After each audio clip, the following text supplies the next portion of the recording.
What's up, guys? Justin here from Soccer Drills Daily. I want to talk about something that happened to me earlier this week. As part of my training, I do a fitness and conditioning class a couple times a week. It's got a bunch of body weight workouts and stuff like that.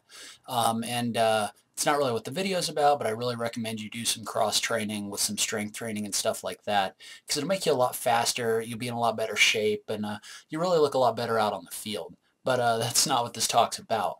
What happens in that class is you do a whole bunch of exercises. You do a ton of body weight exercises, push-ups, sit-ups, burpees, that kind of thing. Just stuff to give you kind of like a general level of strength. And what happens is you've got an instructor that walks around and tells you what to do next and all of that, kind of like a coach would in soccer practice. They kind of look at you, tell you if you're doing stuff right, that kind of thing. So this week we were doing some stuff with some ab exercises and stuff like that, and the instructor was walking around and just kind of checking everybody's form and stuff like that. And I had this weird thought come through my mind because I could tell he was watching me.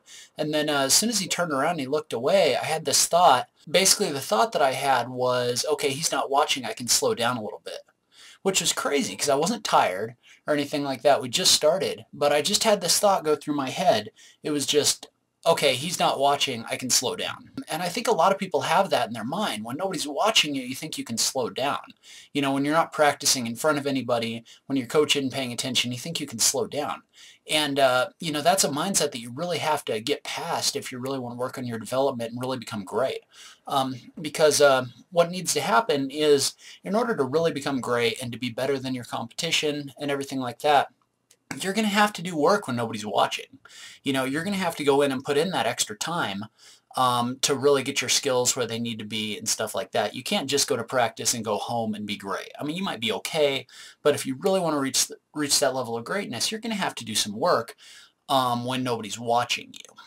So just for this week, I really want to encourage you guys, when you're going out and you're training, focus on working hard when nobody else is watching. So if you're at practice and your coach has his back turned or anything like that, focus on working just as hard as you would if he was watching you.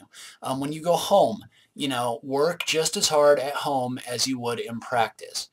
Always practice like somebody's watching you. Because, I mean, that's the thing. When you watch the great players, the pros, when you watch soccer on TV, they don't show you all the stuff that's going on behind the scenes. But those guys got there by doing stuff when nobody was watching. Those guys got there by working hard when everybody else is at home resting.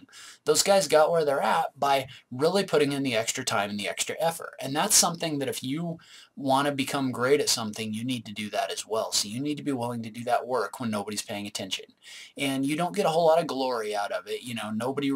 If nobody sees it, right, you're not going to get credit for the extra stuff that you're doing. But where you will get credit is when you see those results on the field. And so it's really important for you as a player to put in 100%, give everything you've got, even when nobody's paying attention. So if you really want to be great at something, you need to ask yourself, who are you when nobody else is watching? So thank you guys so much for watching. I really appreciate it. If you have anything in your game that you're struggling with, something's just not going well for you, or something you just can't quite pick up, leave it as a comment below. I'd really appreciate it. I love to try to help wherever I can. That's what Soccer Drills Daily is all about. Also, if you wouldn't mind liking this video, I'd really appreciate it. And finally, I'm going to take a couple days off this week. I'm working on some stuff behind the scenes with the website, trying to roll out a new dribbling book, stuff like that. So if you don't see videos from me this week, that's why. But I appreciate you guys tuning in, and I should be back to my regular posting schedule next week. So thanks a lot for tuning in. I really appreciate it. And yeah, I'll catch you next week. Thanks, guys.